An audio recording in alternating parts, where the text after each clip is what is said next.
Quelle est la chose la plus effrayante que vous ayez vu d'autres familles faire qu'elles acceptent comme tout à fait normale? Il y avait une famille de filles avec qui je suis allé à l'église et aucune d'elles n'avait le droit de se couper les cheveux. Ils ont dû attendre jusqu'à l'âge de 16 ans pour ne pas se faire couper les cheveux qu'ils regretteraient, parce que la mère l'avait fait. Ils n'avaient pas non plus le droit de parler à table. Une fois, l'une des filles riait de quelque chose et toussait avec sa nourriture. La maman avait peur que l'un d'eux s'étouffe et meure, alors parler était interdit. Personne ne m'a dit ça quand je suis venu dîner. Je viens de parler et ils m'ont tous regardé. Je suis allé chez ce type une fois après l'école. Je n'étais pas ami avec lui, mais nous avons été affectés à un projet ensemble. Nous l'appellerons Gary. Quoi qu'il en soit, nous travaillions sur ce projet lorsqu'il s'est excusé pour utiliser les toilettes. 15 minutes plus tard, il est revenu. Un peu plus tard, j'ai décidé d'utiliser les toilettes pendant qu'il préparait des collations. Je suis entré dans la salle de bain et voilà. Sous mes yeux, flottant comme un lamentin à travers les estuaires bruns de Floride, était le résultat de l'excursion précédente de Gary aux toilettes. J'ai haussé les épaules, je veux dire, nous oublions tous au moins une fois, non? Rincé pour lui, pris une fuite, rincé à nouveau, et est allé travailler sur le projet. La mère de Gary rentre du travail quelques heures plus tard. Elle nous fait un signe de la tête et nous salue poliment avant de se diriger vers l'arrière de la maison.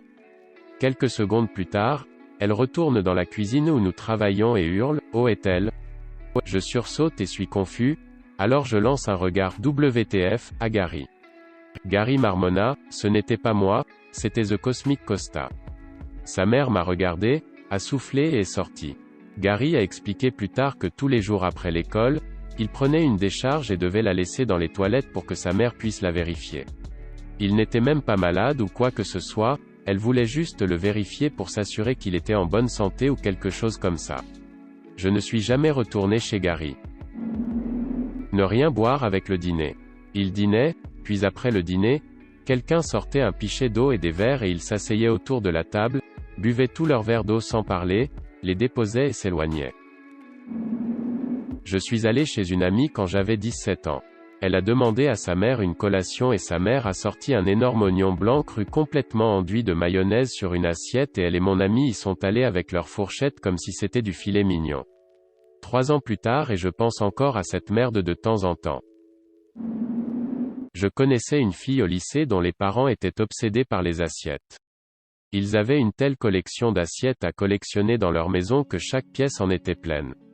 Toute leur maison était essentiellement une bibliothèque aménagée pour ces choses.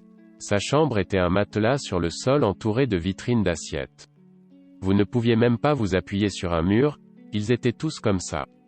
La dernière fois que je suis allé là-bas, j'en ai renversé un du mur par erreur.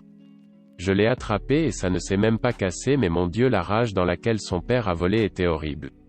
Il était à quelques centimètres de me frapper. Je n'y suis jamais retourné. Ils ont essayé de rire nerveusement comme « Ah bon vieux papa étant drôle ah ah ».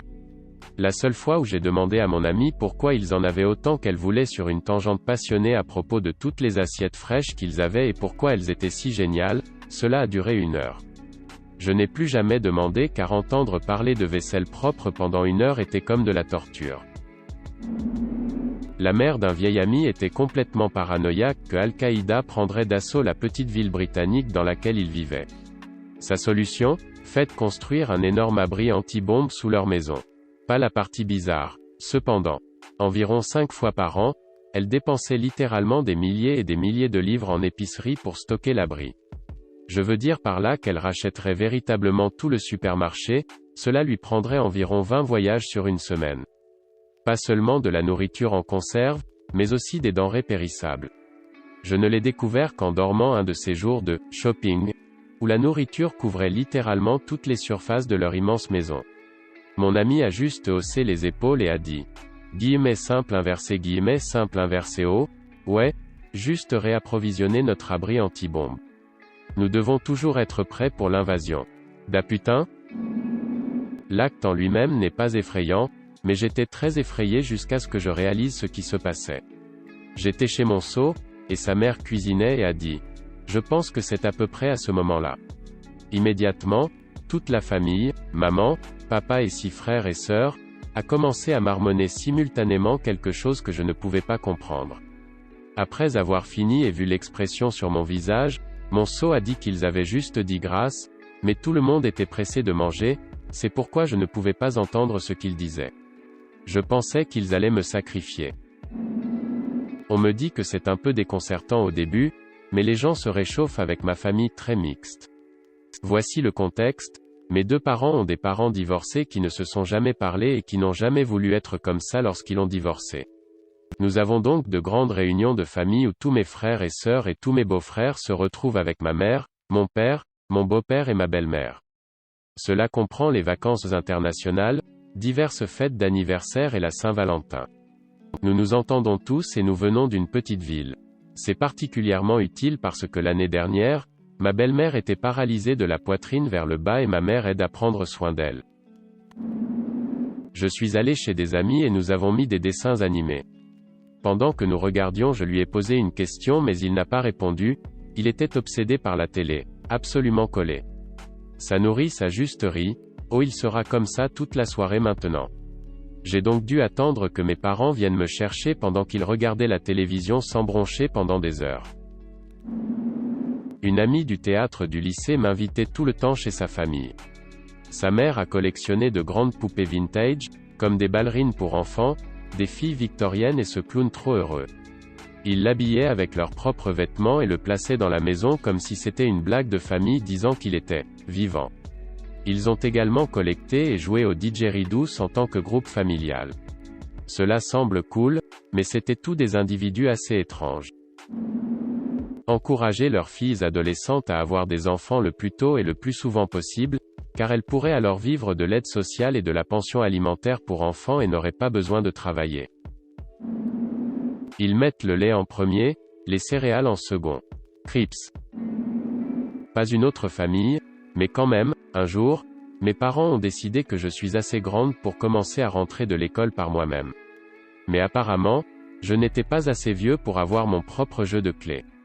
J'avais l'habitude de passer 1 à 2 heures par jour assis sur un paillasson, à attendre que ma sœur revienne de l'école et me laisse entrer. J'avais souvent vraiment faim et je faisais pipi dans mon pantalon au moins 5 fois. J'avais environ 10 ans à l'époque. Nos voisins, qui m'y voyaient tous les jours, n'ont rien dit. Je me demande si c'était effrayant pour eux. Oh, et nous étions une famille de classe moyenne. Après 6 mois, mes parents ont décidé que j'étais digne de confiance et ont organisé cette grande cérémonie, amusante, en me donnant les clés. M'a fait signer ce contrat, drôle, du porteur de clés et de la merde. N'était-ce pas drôle pour moi? Ils font encore parfois des blagues sur le fait que je ne suis pas assez responsable à l'âge de 10 ans pour même garder les clés. Et dites, cher Dieu, lisez ceci avant de vous demander de piser dans les BUSHES de canard, s'il vous plaît.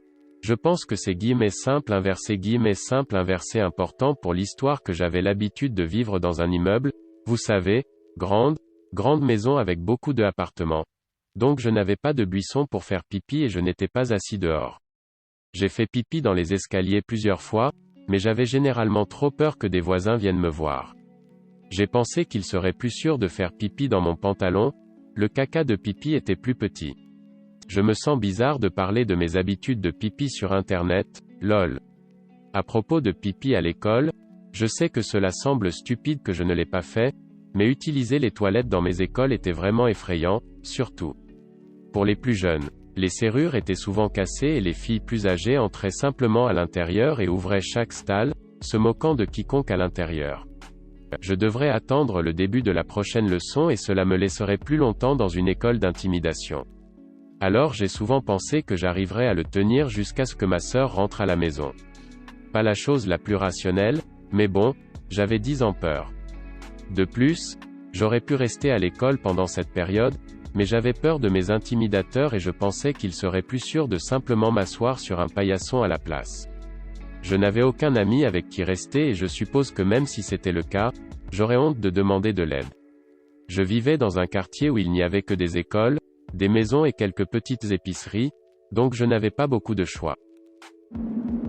Ma dernière année au lycée, je vivais dans une ville et je devais donc me déplacer pour aller et revenir de l'école, je n'avais pas de permis, ce trajet était toujours de mon oncle de 50 ans qui vivait de ma famille. Depuis 2009. Un jour sur le chemin du retour, Nous roulons sur une route qui a une limite de vitesse d'environ 15 miles par heure.